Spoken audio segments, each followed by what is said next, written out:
अब तक आपने सुना कि कावेरी जी अपनी तीनों बेटियों ईशा, मोहिनी और सुहाना की शादी 3 घर जमाई लड़कों के साथ करवा देती है। उन्हें लगता है कि ये लड़के शायद घर का कामकाज संभाल लेंगे, लेकिन उनके तीनों घर जमाई बहुत आलसी थे।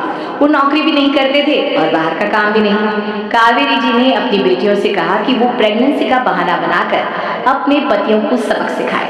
अब सुनिए आगे। मम्मी, आपने जैसा कहा था हमने वैसा ही किया, लेकिन देखिए ना, विवेक का हाल तो वैसा का वैसा ही है। घर में ना सुबह का नाश्ता बनता है और ना खाना। नौकरी पर जाने की बात करूं तो खाने को दौड़ते हैं मुझे।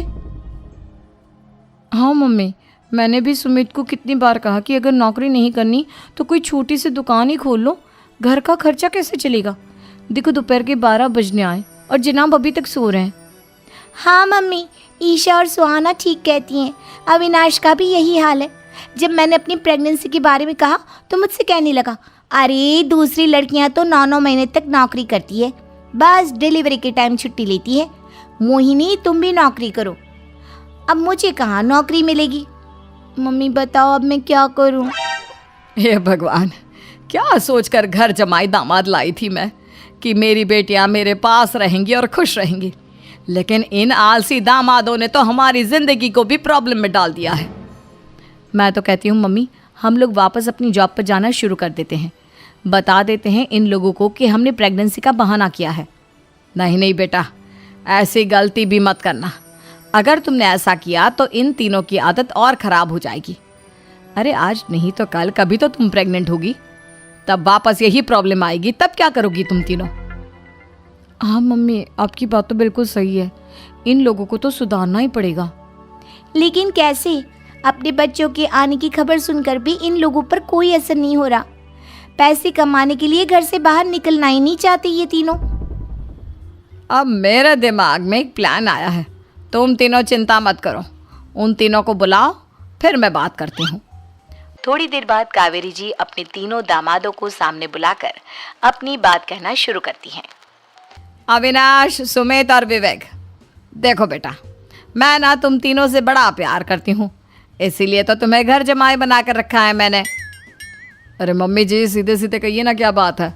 प्यार तो हम भी आपको बहुत करते हैं। अरे मम्मी जी, आपकी इज्जत भी बहुत करते हैं। अरे भाई, आपके जैसी सास और कमाने वाली बीवी सबको मिलती है क्या? हाँ मम्मी, विवेक और सुमित ठीक कह रहे हैं। आपकी बेटी से शादी करके मेरी तो ज़िंदगी ही अच्छी हो गई है। जानती हूँ मैं, और ये भी जानती हूँ कि तुम तीनों अपने अपनी बीवियों से बहुत प्यार करते हो। बेटा, बात ऐसी है कि हमारे कुल गुरु ने कहा है कि प्रेग्नेंट होने के बाद मेरी तीनों बेटियां शुरू के 4 महीने हमारे गांव में जाकर रहेगी, जहां मेरे चाचा जी रहते हैं। अरे लेकिन क्यों मम्मी, गांव में जाकर रहने की क्या ज़रूरत है इन तीनों को। वो क्या है ना बेटा, हमारे परिवार को एक श्राप है। अगर मेरी बेटियों ने यहाँ पर बच्चा पैदा करने की कोशिश की तो उनके बच्चों को कुछ भी हो सकता है। इसलिए अब से लेकर 4 महीने पूरे होने तक इन्हें गांव वाले घर में रहना पड़ेगा। हाँ तो इसमें प्रॉब्लम क्या है मम्मी जी, हम भी वहाँ जाकर रहेंगे, पिकनिक मनाएंगे। अरे भाई, बीवी जहाँ हम भी वहाँ। हाँ यार, आइडिया तो बहुत अच्छा है। शहर की ज़िंदगी में रह रहकर परेशान हो चुके हैं, अब कुछ दिन गांव में बिताएंगे। तुम लोग समझने की कोशिश क्यों नहीं करते। तुम में से कोई भी वहाँ नहीं जा सकता, और मैं यहाँ रहूँगी ना तुम तीनों के साथ। 4 महीने की तो बात है, उसके बाद ये तीनों ही लौट कर आ जाएंगी। ठीक है मम्मी जी, अब हमारे बच्चों का सवाल है तो ये तो करना ही पड़ेगा। कावेरी अपनी तीनों बेटियों को कुछ दिन के लिए घर से बाहर कहीं दूसरे शहर में रहने के लिए भेज देती है। कुछ दिनों के बाद, अरे मम्मी जी, बहुत दिन से पिज्ज़ा नहीं खाया, मंगवाइए ना। क्या बताऊं बेटा, पहले तो बेटियां खर्चा दे देती थी क्योंकि उनकी नौकरी थी, लेकिन अब तो मेरे पास पैसे ही नहीं बचे। थोड़े बहुत पैसे हैं जो बच्चों की डिलीवरी में काम आएंगे। लेकिन मम्मी जी, आपकी बेटियों को वापस आने में तो अभी बहुत वक्त बाकी है। वही सोच सोच कर परेशान हो रही हूँ। सोच रही हूँ कल से दूध भी बंद करवा देती हूँ। अब दूध वाले को देने के लिए पैसे भी तो नहीं है ना। अरे नहीं नहीं मम्मी जी, अगर दूध भी बंद करवा दोगी तो मुझे चाय कहाँ से मिलेगी, और चाय के बिना मैं तो मर ही जाऊँगा। क्या करूँ बेटा, इसके अलावा हमारे पास कोई ऑप्शन नहीं है। मेरे पास पैसे ही नहीं बचे। इस तरह कावेरी जी धीरे धीरे अपने तीनों दामादों को पैसे देना बंद कर देती हैं और घर में खाने पीने की चीजें लाना भी बंद कर देती है। अब वो तीनों बुरी तरह से परेशान होने लगे थे और इसलिए एक दिन तीनों प्लान करके घर से बाहर निकलते हैं और बाजार में जाने के बाद यार अच्छा खाना खाए हुए कितने दिन हो गए, पता नहीं कब अच्छा खाना मिलेगा। हमारी बीवियों के जाने के बाद तो हमारी हालत भिखारियों जैसी हो गई है यार। कुछ भी हो, मुझे तो आज पिज्ज़ा खाना ही खाना है। जेब में 1 रुपया नहीं है और पिज्ज़ा खाएगा, कहाँ से आएंगे पैसे? अरे देख वहाँ सामने बोर्ड पर क्या लिखा हुआ है, कंप्यूटर पर काम करने के लिए एक आदमी की आवश्यकता है। भाई मैं तो जा रहा हूँ, काम करूँगा और शाम तक पैसे लाकर आराम से पिज्ज़ा खाऊंगा। जा जा, तुझे कोई काम नहीं देने वाला, हम तो घर जा रहे हैं। चल भाई सुमित।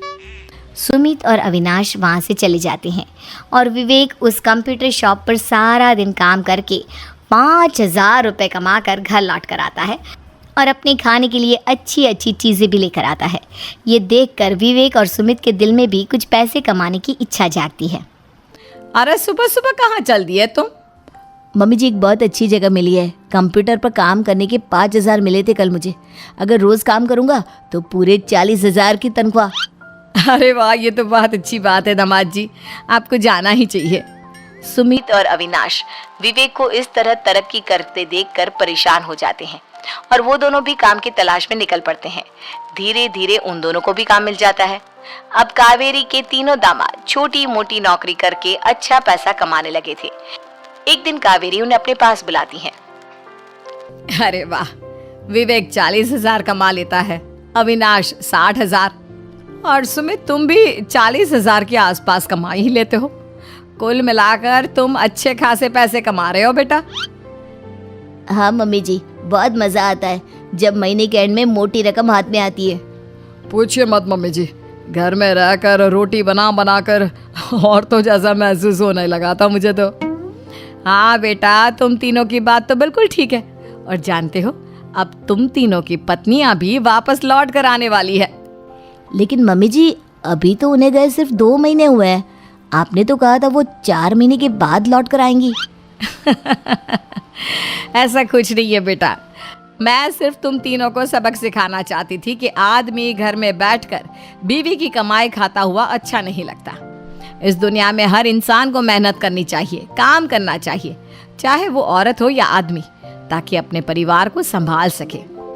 कावेरी की बात सुनकर उन तीनों को अपनी गलती का एहसास होता है और कावेरी उन्हें सच बता देती है कि ईशा, सुहाना और मोहिनी शहर में ही कहीं दूसरी जगह रह रहे थे।